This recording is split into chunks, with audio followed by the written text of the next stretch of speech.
This episode is brought to you by Indie Film Hustle Academy, where filmmakers and screenwriters go to learn from top Hollywood industry professionals. Learn more at ifhacademy.com. I'd like to welcome to the show Shane Hurlbut. How you doing, Shane? Alex, how are you? I'm doing amazing. I'm doing freaking fantastic. I feel that's the pandemic talking, sir. No, not at all. I love to stay positive in every way, shape, and form. And one of the things that I was told by a mentor years ago is like, everyone always comes in to work and they always ask you how you're doing. And I only have two words: frickin' fantastic every single day. It sets the bar. That's a great piece of advice. And it does set the day, because if you're the cinematographer, you walk on set and your crew's like, how are you doing? You're like, oh man, it's going to be a rough day. That's it. Just exactly kills the day. Kills the day. But when you say, because a lot of times I'll be walking in and the, electric would come in and say, "Hey, Shane, how you doing?" I go, "I'm freaking fantastic. How are you?" And they're like, "Whoa, this is going to be an amazing day." And it just never changes. Right. It's a good piece of advice. As directors listening as well, how you doing? Freaking fantastic. I love it. Exactly. Yeah, stay positive. Stay positive. So Shane, your career has been varied, man. You've gone from indie stuff to all the way to $200 million plus projects. You've done it all pretty much, and that can be done with in cinematography. How did you get started, man? Yeah, that was an interesting journey. I thought I was going to be a DJ. I've never heard that before. Oh yeah, it's a good one. So I started doing the morning announcements at our high school, and everyone was like, "Wow, you got a really good voice. You should, go for radio." And up in upstate New York, we had this radio station that had this incredible guy. I think it was like 94 Rock, and it was a station that I listened to all the time. So I started to become a DJ. So I started doing dances and the prom and homecoming and all these different things, and went all over the local upstate New York area. And then when I decided to go to college, I was like, I don't want to really burn my parents' money. They were kind enough to say they would help me with my education. So I was like, let me test the waters. Let me see if I like this. So I went to a small community college just to see if I really fell in love with radio. Well, the first year was radio, totally loved it. The second year was television, and the television just blew my mind. That's where it just started to open up these kind of ideas and creative inspiration and everything. And then a friend of mine was directing. He was in the USC directing program, and he came back to our hometown, and he was doing a small movie that summer. And I just wanted to be a part of it in any way I could. And I was a PA, and then I was a grip, and I was an electric, and I was doing everything I could. And at that point, I got in with a full ride scholarship to Emerson College in Boston, and I went there. And that was where I just fell in love with film. But the funny thing is I hated cinematography. I thought I was going to be a producer because I could convince anybody to do anything I wanted, and I was good with numbers. Fair enough. Right? I had that passion. I was positive. I was like, all right, I could sell anything as well, So I was like, all right. After about 3 months of me wearing, my mom got me a nice 3-piece suit, and I was like pounding the pavement in Boston, knocking on doors, and every one of them was just slammed in my face saying, no, no, no. I went back and I said, all right, let me go back to the internship that I had, which was at a local grip, electric, and camera house in Boston. And that's where I started. And I started to fall in love with grip and lighting and camera. And then I got to a point where within 3 months, I was running the whole rental division. And then I decided that I was starting to go out on jobs because I came from a farm, right? So that's my upbringing. We had like a 300-acre farm in upstate New York, And so I could drive 10-ton trucks, 40-footers, whatever it was, I could drive it. So Nice. I started driving trucks, and I was the grip truck driver. And I started going out. I was managing the rental division and also going out on jobs. Right. And quickly I saw that the only way I was going to move up in Boston is if the guy or the girl that was above me died. So I knew it was a very limited pool there. So I, my fiance at the time, who was my high school sweetheart, Lydia, who I met at 3 years old, I said, Lydia, let's go to LA. Let's, make this mission, this exodus out of the East Coast and go to the West Coast. And that's what we did. And I started right back at the bottom again, working at a small little rental house. And then I got a job that they asked me to be the grip truck driver, which meant I had to leave my job at the rental house, which was, I finally had a full-time job and I was starting to bring in some money. $5 an hour on steel-toed boots and T-shirts and jeans working in the warehouse. But I finally said, okay, I'm going to go for it. So I got on this feature, and this feature was called Phantasm 2. Nice. This summer, the ball is back. Nice. Right? And I worked as a grip truck driver, and I was averaging about 18-hour days. I was getting $350 a week. So it ended up being like, 79 cents an hour or something like that when it was all said and done. So that was my break-in. And when I was, I was, because I knew the truck and organized and everything, I got a call on set. Terry Wimmer, the key grip, goes, Shane, run me in an 18 by 24 flag. So I ran in, grabbed the flag off the truck and ran it in. I was going down these steps into the crematorium set. All right. And this Best Boy Electric, Brian Coyne, very good friend of mine, is an amazing director of photography and director as well. He's walking up the stairs and he goes, would you be scared? And I go, Brian, what the hell are you talking about? I got to run this flag down into Terry. He goes, would you be scared in the theater? Look, every nook and cranny is lit. There's no shadow. It was like, bam. From that point on, all I looked at was light. And I went from a grip truck driver in 1988 to shooting my first music video for Nirvana, Come As You Are, in 1991. Oh. So in 3 years, I aspired. And it just, from that on, it was just off to the races. That's awesome. What was it like shooting with Nirvana, man? I mean, that must have been insane. Oh my God, I did 3. I did Come As You Are, I did In Bloom, and I did Lithium. Wow. And I did Stone Temple Pilots, Vaseline, Interstate Love Song. Oh. We did all the 90s, all the great 90s bands. All the grunge era. Yeah, I was really hot on the grunge era. That's amazing. I have to ask you real quick, when you were coming up in the grip departments, did anyone ever just point over to a pile of cables that were about a mile long and said, detangle those for me? Oh yes. So did I. Absolutely. And there were a lot of crazy gigs I got myself into.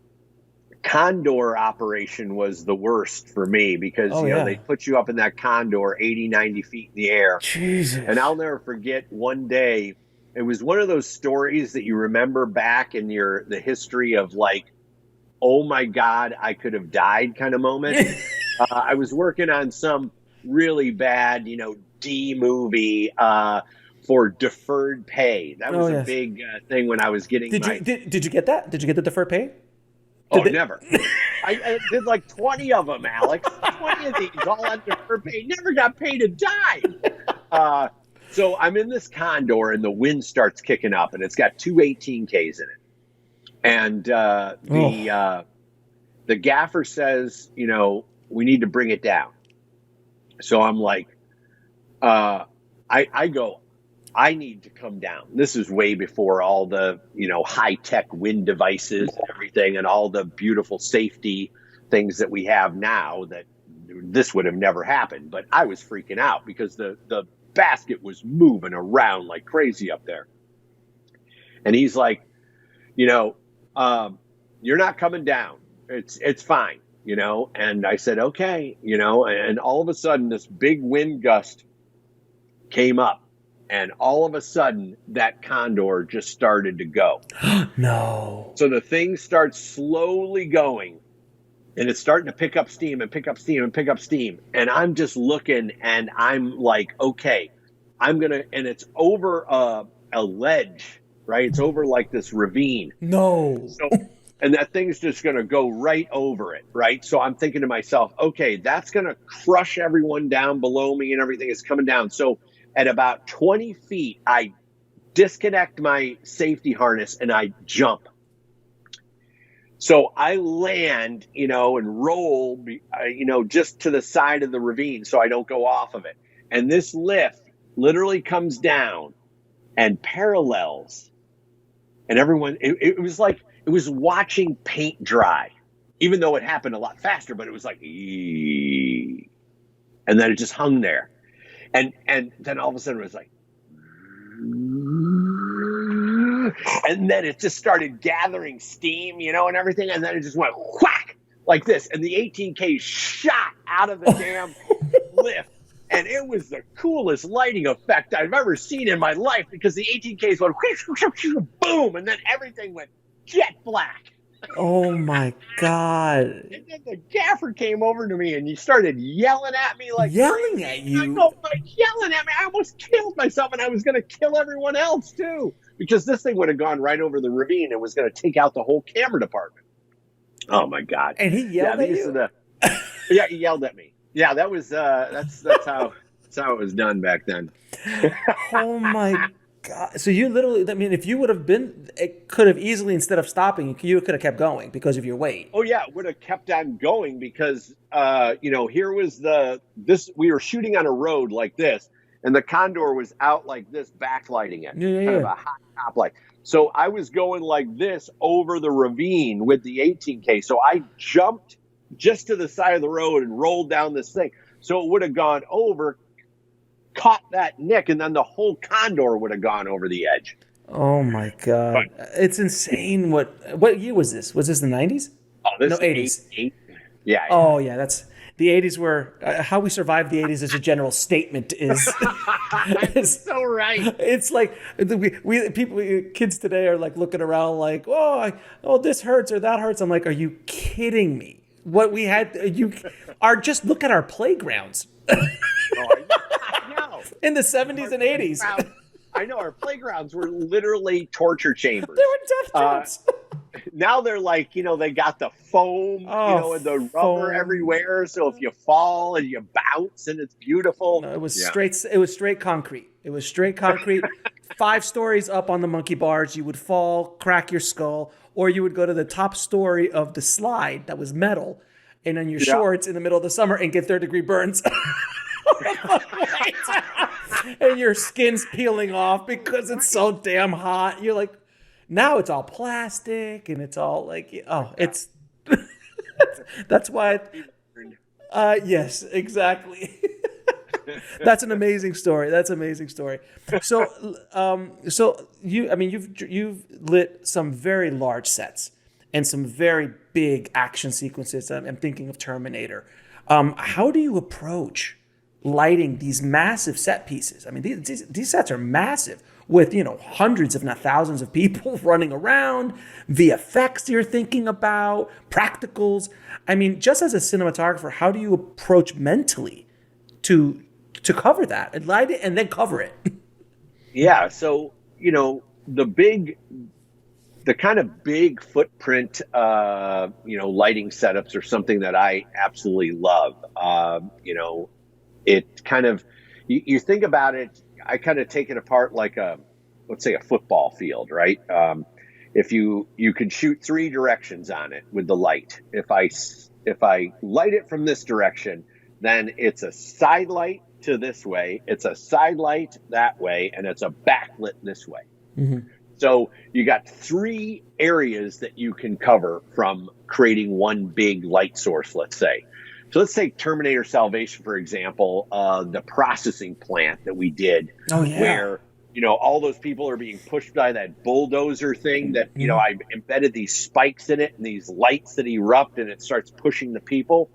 And we kind of, I wanted, everything is all about the, lighting the background first, then lighting the midground, then eventually the foreground, where the actors might be playing. So my big thing for that was, okay, how can I create this incredibly, um, you know, really scary tone in this Terminator Salvation processing plant? So I was like, all right, what if I get some metal halide lights and get like 60 of them and line them up on basically creates stadium lights. Mm-hmm. So we created these massive 55-foot pettibones with, I think it was like 20 metal halides on each one. And they were like in racks of, 5 across, 4 high. And we catapulted those up. And what I wanted to do, and you don't see it in the movie because they cut it out beforehand, but what these things did is they aimed straight up in the air and they were all full spot. And it almost looked like a tractor beam. And that was the whole idea, is through the fog and the dirt and all that stuff, this was the guiding light for, the transporters to come in and settle down into the area. It was like this tractor beam. And then I racked them straight up. And then as they came in and landed, these things started to tilt down and just, expose the whole bed of several transporters that are dropping all these people off. So that was my first big approach for lighting something that was like 5 football fields long and a football field wide, is just the motivation of what the emotion is. Like, okay, these are the machines. Let's go metal halide. Let's turn it that blue-green kind of nastiness. Let's inject these white beaming lights that flare the lens and are foreboding and dangerous for people. And then do it in a way that, I put a very subtle amount of fill, so it still had that dark nature to it, but you could barely see into the shadows areas to see that emotion from their faces and stuff. So, lighting the big venues is usually starting with just one big source. And where is that one big source coming from? Right. I could go to like Greatest Game, where I would take a huge grand ballroom at Copley, at like the Copley Place, and it was up in Montreal, and we found this amazing ornate turn of the century ballroom. And it's like the bones are there. There's beautiful, warm practicals and everything. But if it's just that and just the window light, it doesn't feel grand. So it's like you have to bring that out with, I put a huge source on the right-hand side that was out of frame that was 12 by 12 bleached muslins, and I pounded 18Ks into them and then shaped it with siders and toppers to feel like more window light that we don't see. Like the ballroom goes on forever. Right. And again, that's also the thing of selling the illusion, right? So we still have a beautiful wide shot from the second story, and we're pushing in ever so slightly, but wow, there's this light coming in, so the ballroom must be going on for even more, So lighting also, these elements create the illusion of bigger locations than they actually are. So just by bringing in that kind of cold tone mixed with the warm practicals and the sconces that are on the wall, it was a very easy light in that location because it just basically was started with practicals and one huge source. I try to kiss it. Keep it simple, stupid. Right. It's like the more you add lights, the more complicated everything gets. So I try to, start with one big source and then slowly add on to that. And the background is something that is everything to me. So I light that first and create all the depth and dimension, whether it's bokeh, whether it's, out of focus other highlights, or whatever it is that plays with light and shadow back there to give it depth and dimension, that three-dimensional quality. And then I slowly move to the midground and then to the foreground where the actors are moving. And I generally try to light an area, not marks. One thing that Harris Savides taught me, and he was so spot on with this. He goes, Shane, light an area, not a mark, because you want the actors to feel that they can move in this area and that it feels not so perfect and a little like it's beauty raw, I would say. And that's where I'd say Ben Hoytman, he's another amazing director of photography, and he lights exactly like that.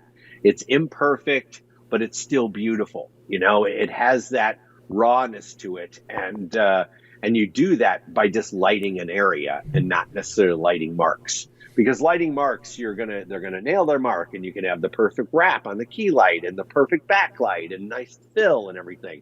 But when you have to light a larger area for them to move in, the imperfections of the light actually add to authenticity and reality, and I feel it feels more organic.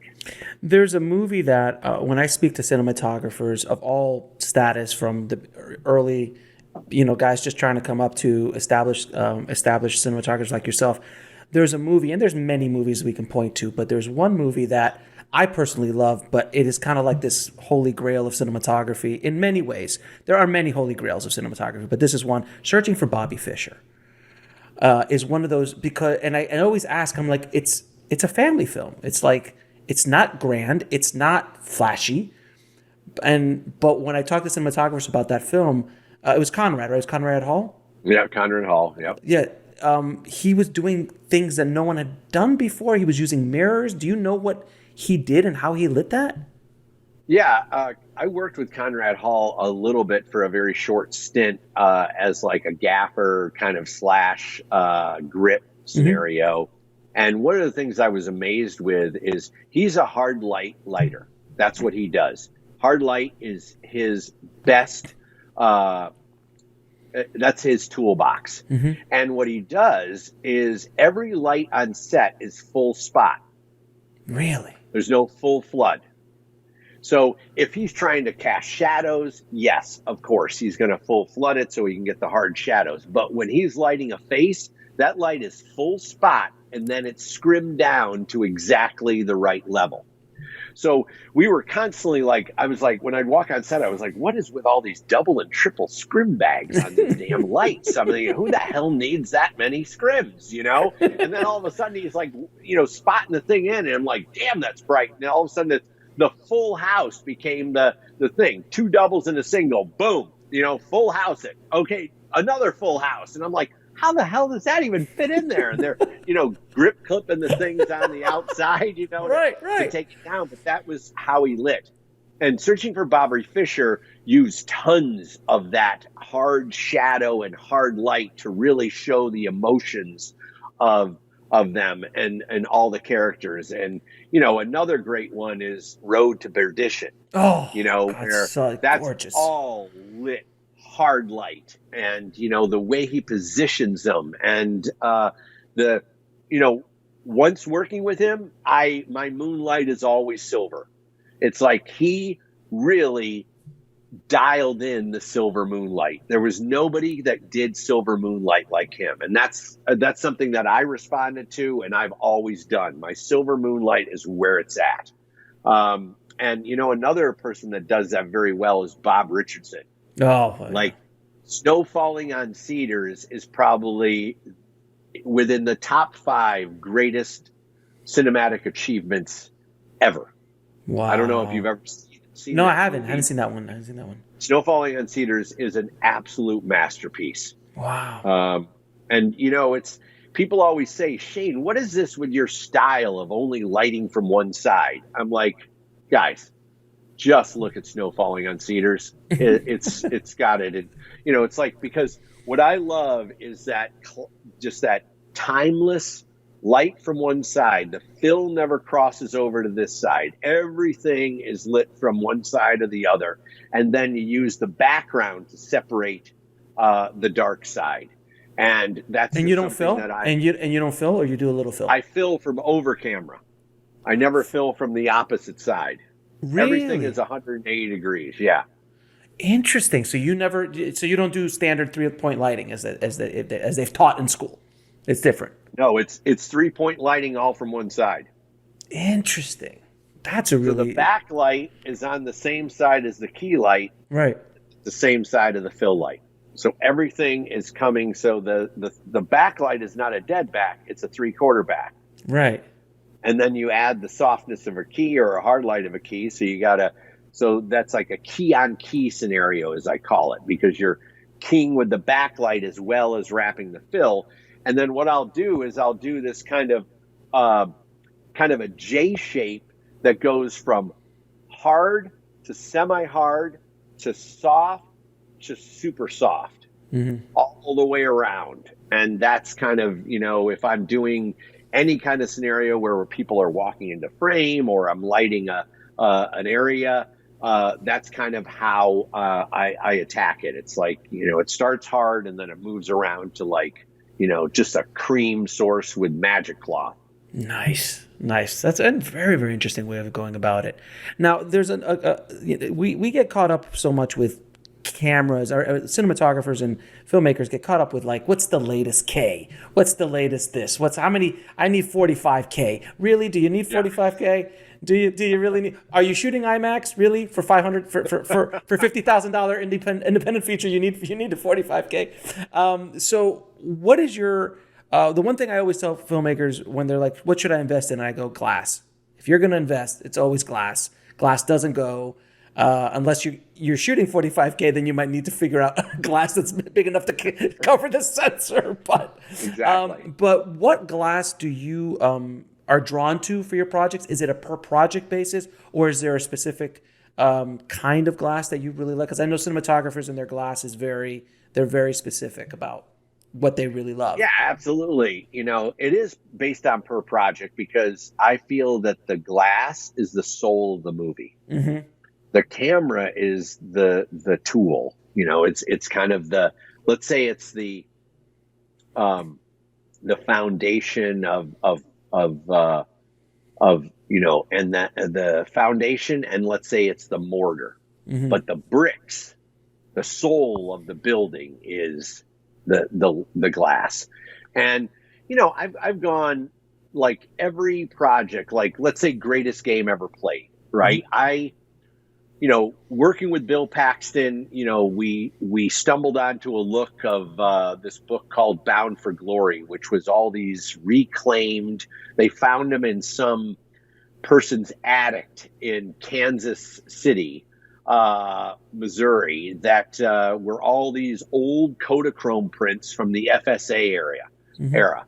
And because the FSA had shot black and white throughout the whole time, but when Kodak came out with Kodachrome in the late 1930s, 1,600 prints were struck.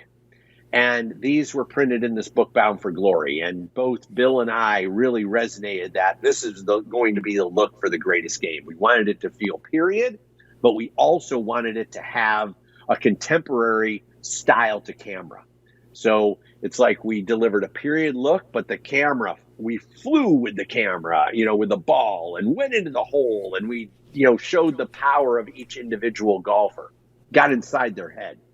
And so I did a lot of research on, old glass, and I went to Panavision and I just dug into their archives for about 3 days. And I came out with these old Zeiss Ultra Speeds Mark IIs.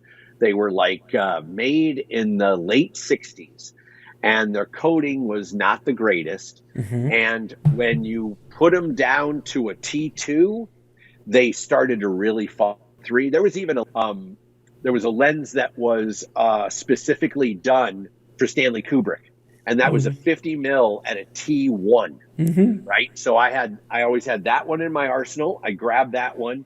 I had the 55. We called it the jacked up 50 or the double nickel. They were all these weird focal lengths. A 20, a 29. 29. Wow. Yeah, 29, which is the greatest Steadicam lens on the planet, the 29. It had like the double nickel, the 55. It had 16. It had just all these very weird focal lengths, and we did a series of tests, and it took me 20 different sets to find a matching 3 set. Right? Either yellow or just all jacked up, and they were. Everyone was like, "Why are you shooting with these things, Shane?" These things were $15 a day to rent. That's it. $15 a day. Wow. And then once they were like, Panavision kept on saying, wow, Shane's really, when I did semi-pro, I used that same glass. Yeah. When I did We Are Marshall, I used that same glass because it has a great period look.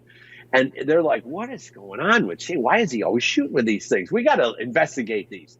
So then they took them and turned them into the classics now. So I think they call them the vintage primes.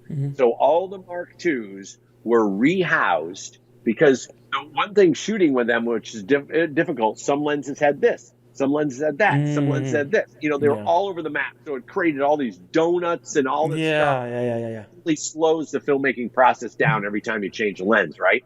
So they P-vintaged these, put a new coating on them, and then rehoused them so they were all the same millimeter diameter.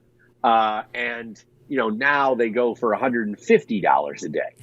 But it was the same glass I used for $15 a day. And you can still get the Mark IIs that are not P vintage, and I go to those a lot as well. I'm always constantly, bringing my set that I had resurrected. I'm like, can you find the serial numbers from back in the day of yore? And they're like, yes, we have them in your system. Here they are. And those are the lenses I end up shooting with. So I love the old vintage glass.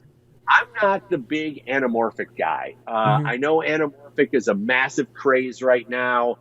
Everyone's all into this thing. I couldn't be further from that. I like spherical. Spherical feels more real.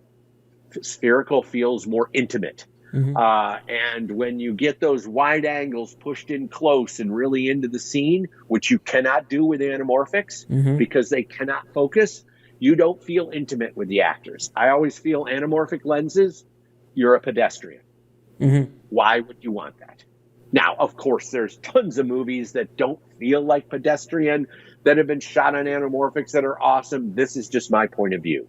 This is how I look at lenses and how I feel, because I'm much more of a person that not a long lensier, stand back and lens in.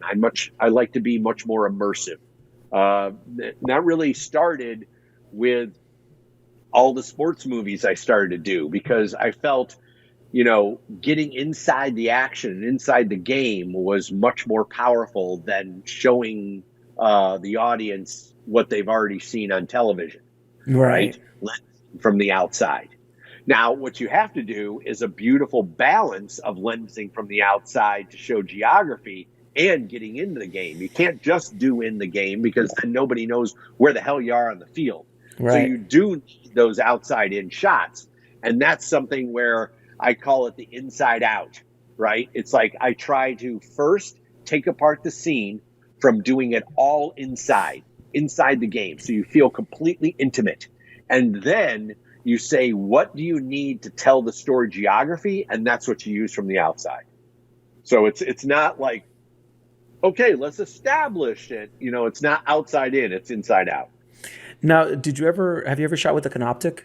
Oh my God. Yeah, I got that camera. That. They sent that thing to me. No, not the camera, the lens, the canoptic, I thought you were talking about that weird Chinese. No, not that one. No, I love vintage lenses, so I'm a vintage hound for lenses. The canoptic 9.2, which is what Kubrick shot, shining inside the maze, shining following the boy, and then in Clockwork Orange, if you the panning right before they break in, they pan from Right. that. That's all. Of it's Oh, a wow. Yeah, it's yeah. a 9.2 without fisheye. So then I got the 16 version of that. Sorry guys, we're gonna geek out for a second. I got the 16. I got the 16 millimeter version of that, which is a 5.7, and connected it to the Blackmagic Pocket 1080p, and it's stunning. I shot my last feature with it. It's Oh, stunning. wow. It's just no fisheye, but you need light.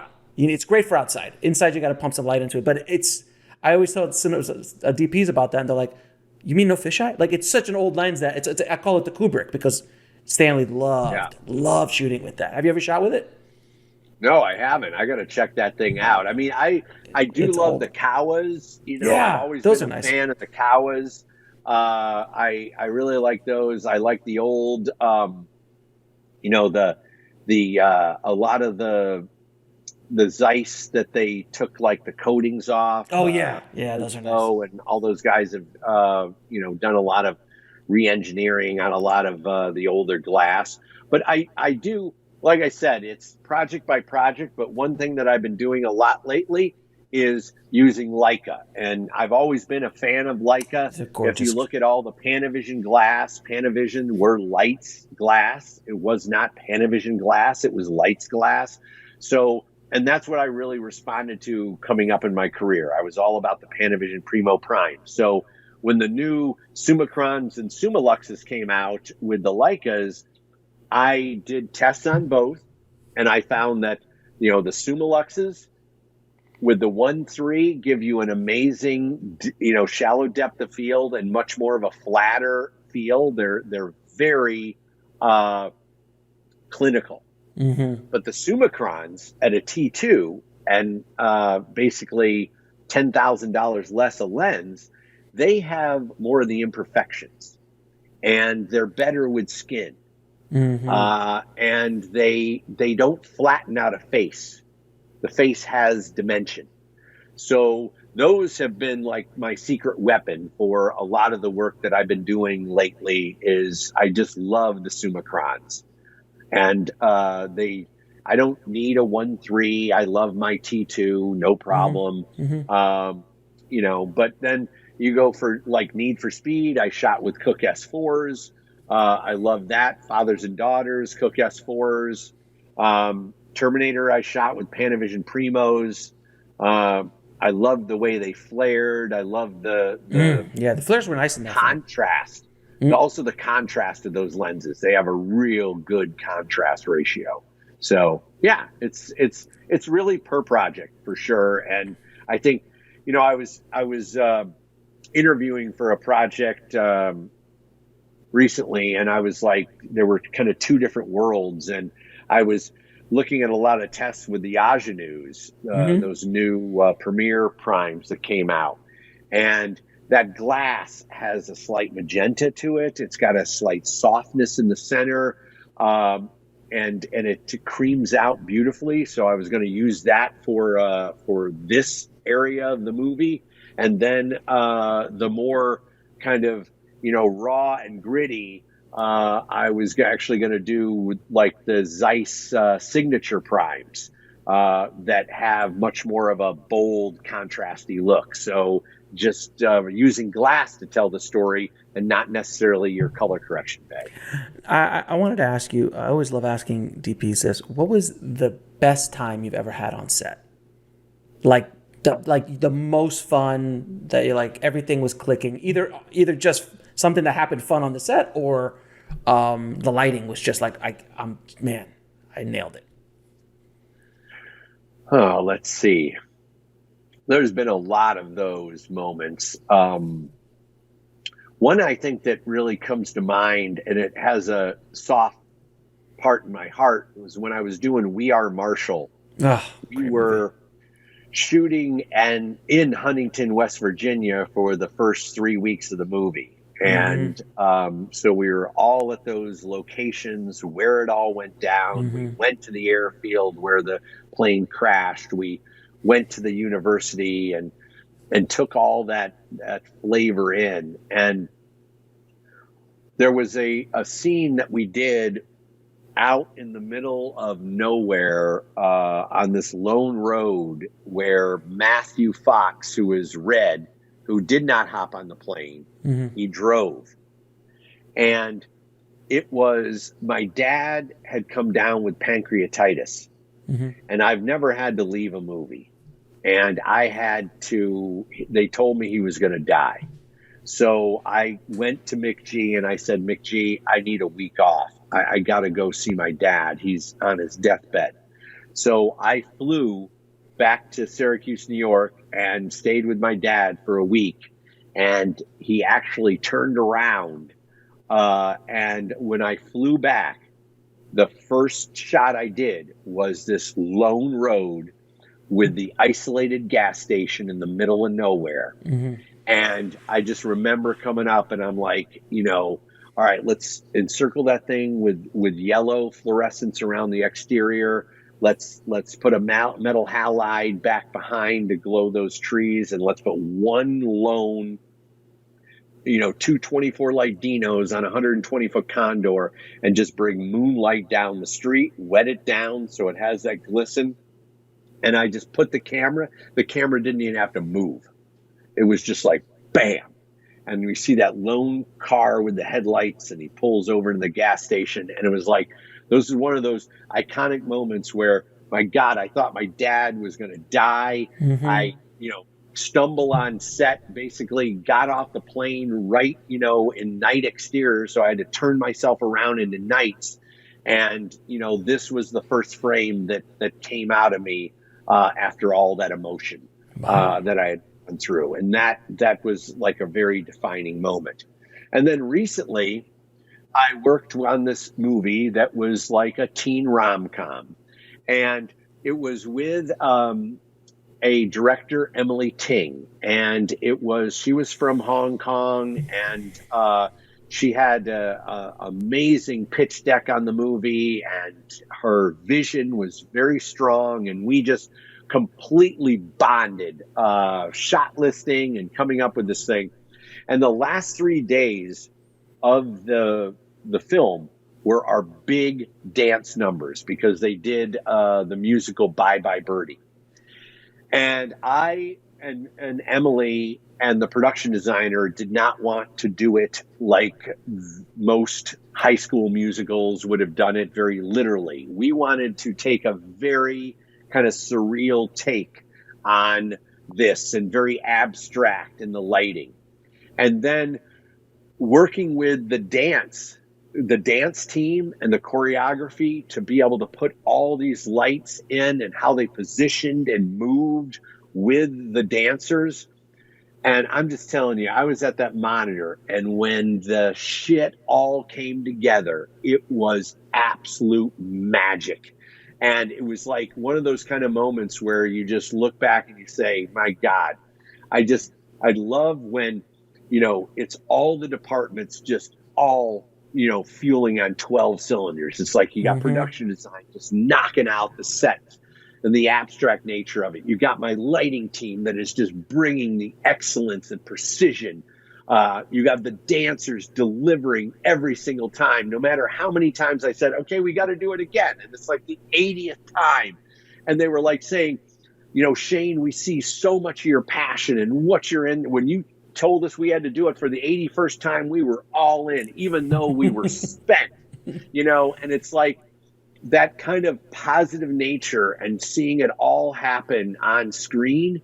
And then the wave of accolades from the choreographer to the dancers to everyone saying that they just felt like, this small little unit was making everything so special, and we cared so much that they were represented so beautifully. And I don't know, it's just one of those kind of moments where you kind of just, you sit back and you say, God, I love what I do. I absolutely love what I do. That's awesome. Now, do you have any business advice that you wish you would have heard at the beginning of your cinematography career? The biggest advice I can give to people is that it takes time to be a filmmaker. Right. it's not something that you can just pick up a camera and start making movies. Experience cannot be overlooked, and it cannot be so shortcut. It's not a shortcut. You have to go through the process of failure and succeed and failure. I mean, I failed so much when I was first starting out. My God, I'll never forget my first gaffing gig. I was doing a Barbie commercial, and we had started outside day exteriors, so I had set my meter at 50 ASA, and I was out there exposing film and all great. And then we came into the sound stage. Well, I forgot to change my. So we're lighting this thing, the whole thing, and then I went up to the DP and I said, I just want to tell you, I've been rating this at 50 ASA, and he freaked out. You know, that was 2.5 stops overexposed. Mm-hmm. He was worried with the Barbie and the client. And The this shot, but they shot at that ASA. Like they shot. This is pre-shooting or after you lit it and they shot. We were shooting this whole time.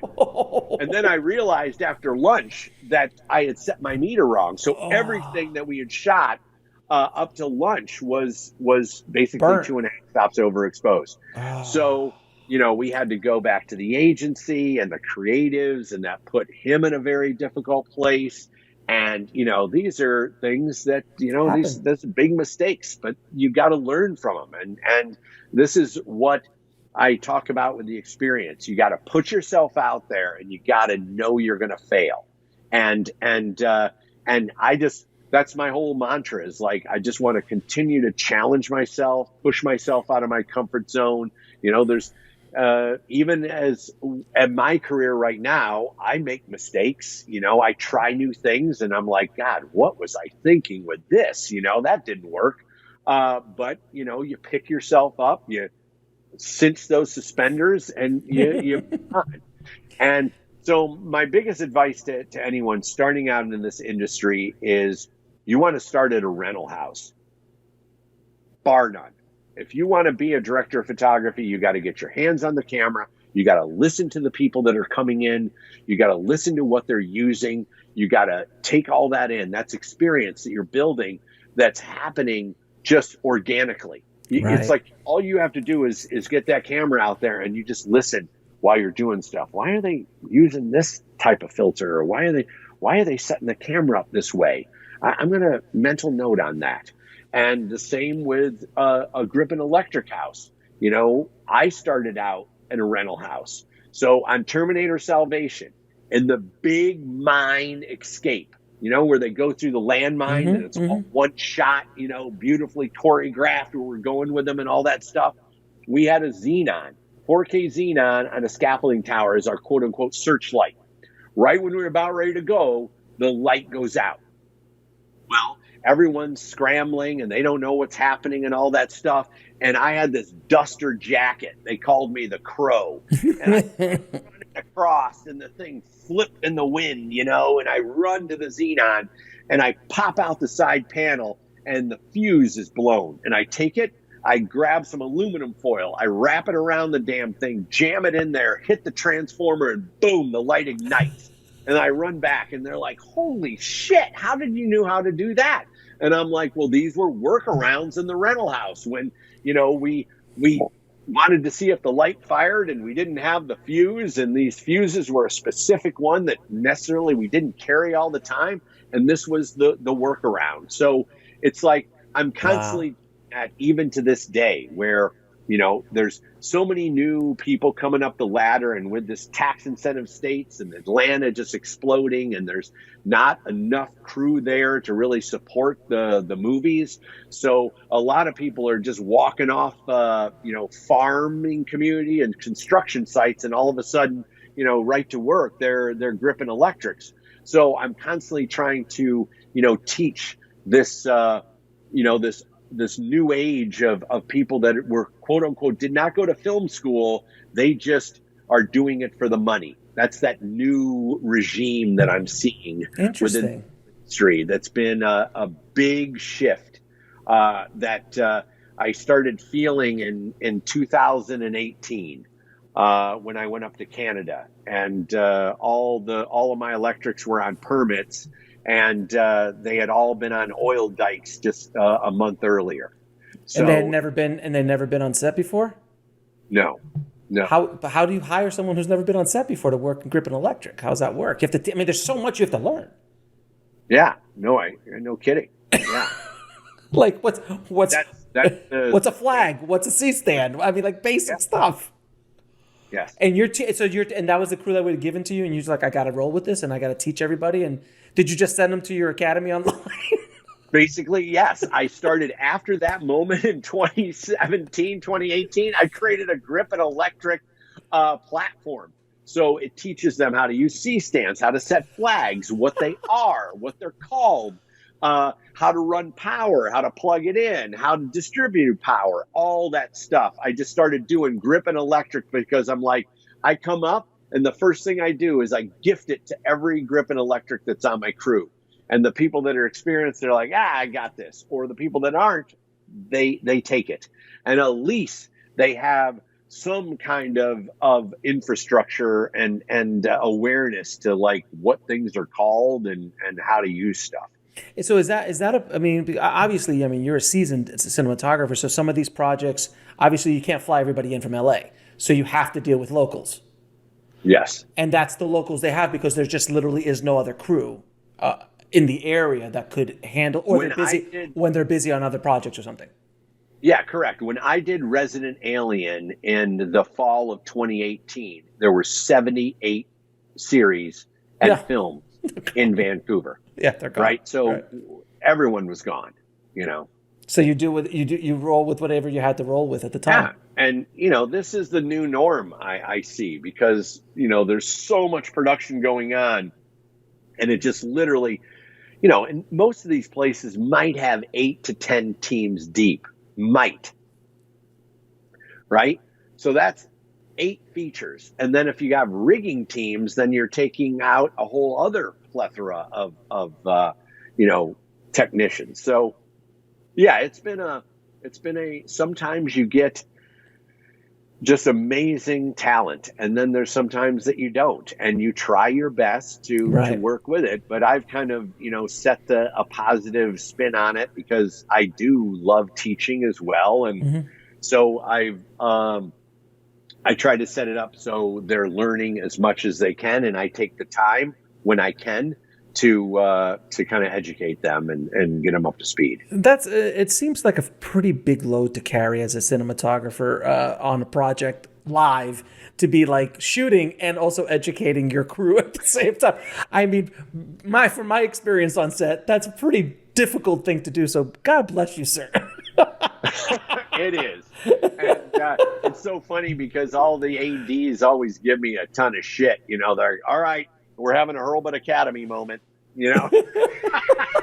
Right, because all right, now this is how and I'll go into it, and then he goes, all right, hold on, crew. We're having a Hurlbut Academy moment right here while I'm teaching the guy, and I'm like, dude, don't expose me for Christ's sake. I mean, for people who haven't been on set, it can be a rough place to be sometimes, especially when you got those older gnarly gaffer grips, first ADs, production designers, like heads. They can definitely rub you. No question. Do you have any low budget lighting tips for independent filmmakers because there's so many features being made at micro budgets of 50, 100, 150 or lower to get a decent image, because the cameras are really sensitive. I mean, you could get a lot out of some of these low budget cameras. Oh, absolutely. I think that, like the Venice and the Red Gemini, let's say, has really opened up, and the Panasonic VariCam at the 5000 ASA, this kind of dual ASA scenario that the Venice as well as the Gemini and the Panasonic have, the super sensitivity. I would say, practicals are your best friends. And what I did with the Canon C500 on Need for Speed and Fathers and Daughters is I would literally take that camera and plop it down. I call them shit sticks, right? So they're like those little carbon fiber kind of plasticky sticks, and I slapped the camera on it, and I would not light the room until that camera was up and turned on, because the Gemini, that Canon, the Venice, and the Panasonic, they see light that and add contrast that your eyes don't. Right. It's gone beyond the eye now. Yeah. So that you can say, wow, that practical's doing really well. I don't have to simulate that, or this is looking really good here. And then I will roll my color temperature wheel and find that what's looking really good in the set. And then I start to light. And, from a DIY standpoint, having practicals around that you can position and kind of help light the rooms and stuff is one thing. The other thing is just embracing, Home Depot and Lowe's. I love clamp lights. I still use them all the time. I'm using clamp lights all the time. I'm putting those under cabinet lights. They're gorgeous. From Home Depot. I'm using the LED strips to stick underneath things. I tend to I like the old dusk to dawn fixtures, the metal halide and sodium vapor. So I'll buy a couple of those, and I can illuminate those because they match street lights perfectly. So you don't have to worry about gel. You don't have to worry about all those things. Obviously, the sky panels will match that source. But if you don't have the money, you can pick up a dusk to dawn for under $60, and 400 water puts out a lot of light. And you look at Swing Vote and Crazy Beautiful, and those films I lit all with those sodium vapor lights that were all from Home Depot. And just going in and using fluorescents for when you want to use them. I'd get shop fluorescents and cool white bulbs, and that's what I'd hang in the ceiling for over the kitchen area, because they lived in a trailer, and trailers always had that kind of weird recessed panel that was there with the fluorescent lights up into it. So let's be real. Let's deliver the light that's reality. So I just screwed some shop fluorescents to the ceiling and put them up. So there's a whole plethora of DIY tips. With the clamp lights, with those fluorescents, with the new LED sticks and strips and LED ribbon. China balls. Don't forget China balls. China balls are always... China balls. Yeah, always using China balls. And then I shape them with, black tablecloth. Plastic tablecloth works beautifully. You don't have to use duvetine. You can use black tablecloth, because black tablecloth doesn't have the sheen of visqueen. It's matte. So it's very much like duvetine, just not fire retardant and obviously thick and heavy. So the black tablecloth works beautifully to shape lights in different locations and ceilings where you can't, be rigging these big toppers and everything because you can't compromise the location. Some good frogs tape and black tablecloth, and you're off to the races. Great tips. Which brings me to your online academy. Please tell me about your labor of love that is the Hurlbut Academy. Yeah. So, this is something that in 2009, when I was shooting Act of Valor, we literally flew around the world twice on that movie.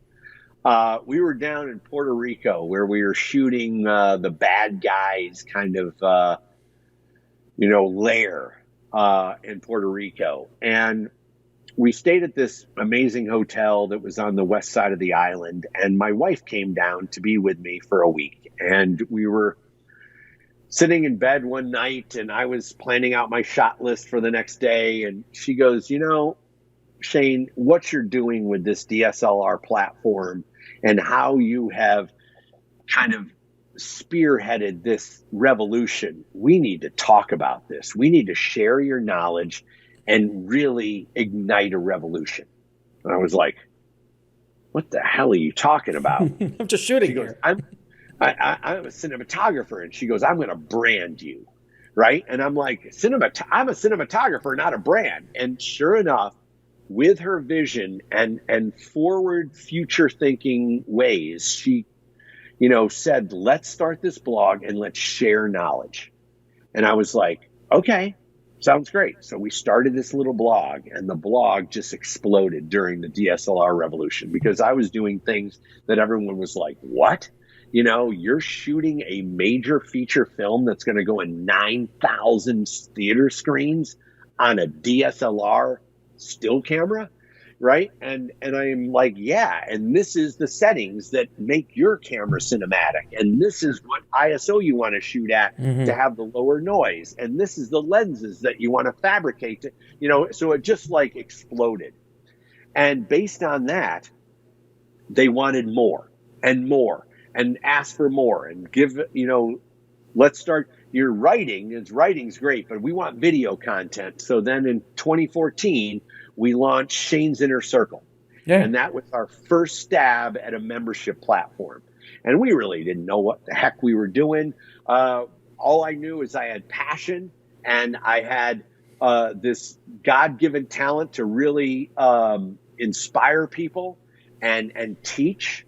And I just wanted to throw gasoline on anyone who wanted to be a part of it, to just, fuel that flame. And so we started out, and we said it was going to be like the Netflix for filmmakers. We made it super cheap because I didn't want all the weight of the world on me to produce all this content. If it was really expensive, then the weight of the world was going to be on me, and I wasn't going to be able to be a cinematographer. So we started out with just little longer blog posts and more depth and going down rabbit holes. And then we just started video content. And when the video content hit and we saw how people responded to it, it was like, all right, let's start to structure where I can be a cinematographer and then do my movie and then come back and start shooting and creating this content. And we just started to do it at the grandest scale. We started 40 footers, 50 man and women crew, full on catering and production and all the stuff to be able to put this together. And it blossomed into what the Hurlbut Academy is right now, which is, basically our tagline now, which is going to be the Filmmakers Academy very soon, is master your craft. And we basically, with this platform, we're bringing all my friends and all my loyal, vendors and everyone that have helped shape me as a cinematographer. I'm now inspiring them and finding the ones that really want to teach and give back. And now we're going to get this team of A-listers together, and we're just going to really come out swinging. And the Filmmakers Academy is going to be all about that top level that you aspire to, right? It's like as much as I love the DIY tips and kind of the popsicle sticks and gaffer's tape stuff, if I teach at that level, where do they have to aspire to? You need to teach at the highest level, and it's their learning and their experience that's going to scale it. Because if I do it at their level, then I've already filled in the blanks and I've already done their job for them. Mm-hmm. What I want them to do is exactly what I did when I was a cinematographer coming up the ladder. I looked at Roger Deakins and Bob Richardson and Emmanuel Lubensky, and I was like looking at the style of light and how they softened it and everything. And that was my mantra. Even when I was doing like the low budget music videos and little commercials and all the stuff where I didn't have the big 18Ks and everything that they had, in my mind, I had to scale it. And that shaped me as a cinematographer. So I'm like, this is how we educate. We educate at the highest level, but we do it in a way that's very fun. It's kind of, what do we call it? Edutainment. Edutainment, It's like I like to have fun. I give people shit on the crew. I'm always like, what are you doing? Oh, nice job. You cut that one short. All right, get another one. You're fired. It's like Right, right. we keep the set really light and airy, and you see every single stroke. And because I came up on the technical side and did everything like grip and camera, I'm setting every flag. I'm, panning every light, spotting every light in, diffusing every light, setting the lens, doing all this so you see every finesse. And that's when it all started to happen for me as an educator, as I saw, oh my God, when we shoot this like a live sporting event, and there's like 6 or 7 cameras, you feel like you're on my shoulder and Right. you're immersive. And that's the way I make my movies, is being right with you and very immersive, and the camera moves and flows with you. So I wanted the same thing with our education, and that's when we really started to kick ass and to take Great. off. Well, I'll definitely put a link to the show notes for that. I have a few questions to ask all my guests. What advice would you give a filmmaker trying to break into the business today? Break in the business, start at a rental house. Know that it's going to take some time for you to get your experience. Do not get frustrated. Okay, there's going to be times where things don't work out, and you seem like you're working way too hard. And I gave a Hurlbut Academy member, because the first 100 people that signed up for all access, I gave them an hour-long phone call. Nice. And this guy called me from Australia, and he had heard my advice way on the blog talking about going to a rental house. So he was at a rental house. And I said, okay, so how long have you been at the rental house? And he says, 5 years. And I said, you've been there 4 years too long. And he goes, what are you talking about? I said, the rental house is your brick and mortar. That's where you're starting to figure it out. But you need to get on set now. You've already gone past your sell-by date. So I'm going to tell you how to get off and how to get out on sets. So I said, all right, so what do you do there? He goes, well, I'm the lead prep tech. All right. Okay, perfect. So you being the lead prep tech, you want to go into the marketing guy and you say who's coming in. And obviously you'll see the list and who it is. And you call up that first AC and you say, hey, Alex, how you doing today? I am, John Doe. I am your lead prep tech at this rental house. And I was just wondering, is there, could we go get carts for you? Is there any place that you're storing your carts and I can have the truck come and get your carts? And are you a coffee drinker? Do you like coffee? And what do you like for breakfast in the morning? And he brought that stuff in. He started to do all those calls. And then I said, and also take note of what you see them do. So if they are labeling the cases, then you label them the cases before they get there. Label them with the millimeters, the close focus, and the T-stop of every one of them. They do that. They're going to do Velcro filter tabs. What their filter is. Start making those in your home. And he was like, boy, that's a lot of work. I said, this is what you need to do to set yourself apart from all the other people that are trying to do what you want to do. Mm-hmm. Right? And literally, this advice I gave him, and he was out of the rental house in less than a month. And he's been working in the field ever since. Good for him. These are the small little nuances. And it's not brown nosing at all. No. It's just preparing yourself this is exactly what you're going to do on the set. When you're a digital utility, what are you doing? You're getting the guy coffee, you're getting the guy lunch, you're doing everything to set him up. You're coming in early, getting the carts off the truck, getting it all organized. You're showing him or her that you are already in that mindset, that you know exactly what is going to be demanded of you, and you're not going to be the quote unquote just rental house prep tech. And these are the things that set you above. It's the same way I did when I got out of the grip and electric. I was just like a guy who stacked, grip shelves and trucks. Mm-hmm. The only reason that I got hired on Phantasm 2 is because the producer, was making the deal with the rental manager, and they happened to look out the window, and they saw me running back and forth from the grip truck to the warehouse and back. And the guy goes, "Who's that guy?" And they go, "That's that guy from Boston that just came in. His name's Shane. He is a scrapper, man. We offered him $5 an hour, and he took it, and he just runs circles around everyone." Where was I? I was out of that place immediately. It's like you have to do more than is required. Amen. And when you do that, you set a tone. Just like we're going to circle right back and bookmark this son of a bitch and bookend it right here. Because what did I say in the beginning? There's only 2 words that come out of my mouth. Frickin' fantastic. And it's like you set the bar high and you always do more than is required. What is the lesson that took you the longest to learn, whether in the film industry or in life? To be a good leader.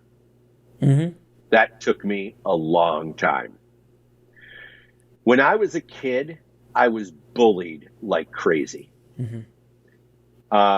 They did horrible things to me as a kid, and it was so weird because my dad was bullied by the same individuals that their dad's kids. Oh, Jesus. It's like it's like a movie, for God's sakes. Yeah. Jesus. It was crazy. It's like the Nolans bullied my dad, and then their kids bullied me. It was insane. So when I came up the ladder, I had a chip on my shoulder. I was somebody that just, I was going to get to the top, and I was going to take out some people on the way. And I was angry at times. I think I was, somewhat talked down to people. I didn't it was my way or the highway. And, it took me a long time to realize that I need to lead much better. And it's like I said, it took me probably 15 years to learn that. And that was way too long. Right. And now I have crews that will go to the end of the earth for me because I set the tone in a way that they are all part of the mission and no one is talked down to, and we are all in this together. And I try to wear my heart much more out on my sleeve because I had to bury it so far down when I was bullied. I was just tortured so much that I just buried that heart. I buried that compassion. I buried all that. Right. And now I finally have come out of my proverbial shell and have really, through the education, and this is a testament to my wife, because I think really in 2009 and 2010, the 12, that was the linchpin to really start to be a better leader. And trust me, I've failed even along that process. In 2018, I failed on a movie, and I just want to be very transparent. These are things that you go through as a creative. There's a lot of pressure on you. There's a lot of things that are brought to the forefront, and you need to understand how to unite that team and take care of that team and listen to that team, as well as listening to production and having their best interests at heart, and then listening to the director. I call it the 33.3 because before it was 100% whatever the director wanted. And that's where I was not a good leader, because no matter what the director said, I just made it happen. Even if I had to push it through a dime-sized hole, that thing was pushed. And now I look back at my career and I was like, you know what? Now I see that it's 33% is the director's vision, and 33% is the production. Is taking care of them and their budget and making things work, and not just, saying this is what the director wanted, this is what the director wanted, this is what the director wanted. More like, okay, how can we reach a compromise that works for production and the director feels very good about? And it's supporting your team and being there for them and thinking about the safety. Right. And especially in these COVID times. Oh, I mean, I God. Yeah. big scare down in Atlanta just recently where they just kept on getting, 4 positive COVIDs every other day and us just shutting down. I'm like, guys, the protocols aren't working. Everything that you've put in practice is not working. The people that we've hired obviously are not understanding it either, because you don't go out to block parties with thousands of people and then go in and start working on the lead actors, right? This is not the way you move and push forward in this climate, right? And it's a mindset. The COVID, if it's taught me anything, we have to stop being the me generation and we have to start becoming the we. Amen. It's thinking about everyone and how your actions are going to affect everyone, not just yourself. And that was the biggest takeaway. I just saw everyone being so narcissistic and whatever they wanted to do. If they wanted to go out and drink and party, it didn't matter that they were doing the hair and makeup on number one on the call sheet. They just did it. Well, that cannot happen. Right. That's not the days are gone in that regards. We need to think about everyone and the compassion and caring of each individual.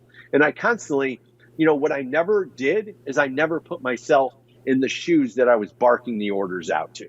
Right. And that's the biggest switch for me. It's like, okay, if I'm going to bark these orders out to somebody, how is that going to feel if I'm the recipient of it?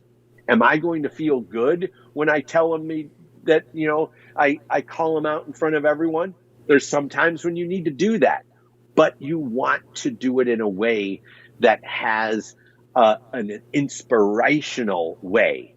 And there's one way to downtrodden, but then there's another way to say, guy, I understand you're trying your best, but you got to do better. Like we had a digital utility that showed up 3 days late. In a row. And, in a pool of many technicians, that guy would have been kicked to the side. And I just went up to him and I said, here's the deal. I see the passion that you had during our prep. I saw how much you read all the manuals and made all my systems that nobody knows how to work. You made that all happen. So I see that you love what you do. You can't be late. And I'm going to give you one more chance. I've given you 3. But what you need to do is you need to come in 30 minutes earlier. Because you know what? I'm here. I'm usually here an hour before the camera trucks even open up. Why? Why am I there? I'm taking my time. I walk through the sets. I'm looking at the sheets. I'm envisioning the light. I'm envisioning the blocking. I'm doing all that. So you come in an hour early. You open up the trucks. You get all the gear ready for everyone. You get my monitors all set up. You get the comm system set up. So when I walk in and the crew walk in, you're handing everyone their comm system, and communication is key. And that dude turned around the next day. So it's like, it's tough love at some points, but also caring and compassion and trying to inspire them by seeing their best attributes and really kind of fueling that and then guiding them in a way that has some kid gloves. As opposed to calling him out on set or abusing him or yelling at him or, how dare you jump off the condor that's about to go into the ravine. Exactly. Like instead of that way of going about it. I still can't believe that story. I still can't believe that guy yelled at you. Like, are you kidding? I just dumped 2 stories. Are you kidding me? Oh, yeah, exactly. Now you're doing, and that's, what you've said is absolutely right. And, when I direct, I do the exact same thing. I try to be as cool as I can, but sometimes you do need tough love. And sometimes you got to pull somebody aside and give them a good talking to, because attitude is attitude, ego is ego, especially in this business. Exactly. And one thing that I've always tried to do, and I think this is the last bit of advice I want to give, sure, is you have to be humble. Yeah. Amen. Because arrogance and ego will drive you in ways that are not good. And I always try to be humble. When I walk on set, everyone comes up to me and they're like, "Oh my God, Shane, you're a legend." I get all this praise, which is awesome. But at the same time, I never let it go to my head. I'm I'm sitting there talking to them about, what they did this weekend, and they're part of my team. It's not me being the hierarchy, even though that's how it's set up, but I treat everyone equally, and I want them, and I want to toss gasoline on anything that they have passion about, Right. and trying to kind of flip the switch to them, even the people that have come off of the oil dike or just come off the construction site. I'm trying to fill them with that filmmaking passion that I had when I came into film school and started to have these aha moments and everything. I'm trying to bring that to them through the Hurlbut Academy and through, just being on set as a cinematographer, as somebody that just wants to continue to educate the future filmmakers of tomorrow. Shane, I really appreciate you being on the show, man. And it has been a fantastic conversation. I appreciate everything you're doing for the community with your education, as well as just making cool films over the last year. So I appreciate what you do, my friend. Keep doing what you do. So thanks so much, my friend. Thank you so much, Alex. It was an absolute pleasure, and I loved your questions. Right on the money. This is the kind of stuff that I want to open up. There's transparency with me, and that's what I think people really respond to as Yeah. well. Like I said, staying humble. I'm not using my ego and arrogance to say this is who I am and this is what I do. No, I've failed a lot, and I've not been a great leader at times. And I want to express those and say that I change, and even though that I'm at my 57 years old, I still feel like I'm a 5-year-old out there, and absolutely love what I do, and I've created a long, successful career as a cinematographer, and I want to keep on going. My friend, I appreciate you. Thank you. All right, take care.